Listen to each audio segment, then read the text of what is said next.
আজ আমি সকাল সকাল উঠে দেখলাম যে 6টা বেজে গেছে। অন্য সময় আমি 8টা ছাড়া উঠিই না। আর এদিকে দেখো মা বাসন মাজা শুরু করে দিয়েছে, যেহেতু দাদাকে টিফিন করে দেবে তাই জন্য। তো আমি তাই দেখে ঘর দোরটা একটু ভালো করে ঝাড় দিয়ে নিচ্ছি। তার মধ্যে মা বাসন মেজে এসে আমার পাশে এসে দাঁড়িয়ে রয়েছে। তো যাই হোক, আমি এদিকে ঝাড় দিয়ে নিলাম, দেওয়ার পরে একটু মুরগিদেরকে খেতেও দিলাম। ওদের অনেকক্ষণ ধরে খিদে পেয়েছে, সারা রাত না খেয়ে থাকে। আমরাও যেমন সারা রাত না খেয়ে থাকি, ওরাও তেমন না খেয়ে থাকে। সেই 10টা সাড়ে 10টার সময় খাওয়া হয়।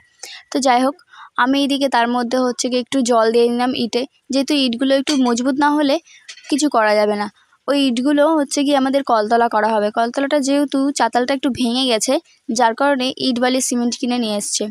তো ভালো করে জল দেওয়ার পরে এইদিকে দেখো, দরজার সাইডে আমার মা কত সুন্দর গাছগাছালি লাগিয়েছে। কত বড় একটা পেঁপে গাছ, মিডিলে দেখো কত সুন্দর। আর এদিকেও অনেক গাছ লাগিয়েছে। এই গাছটা তো তোমরা অবশ্যই চেনো। আর তার মধ্যে মায়ের রান্নাও হয়ে গেছে।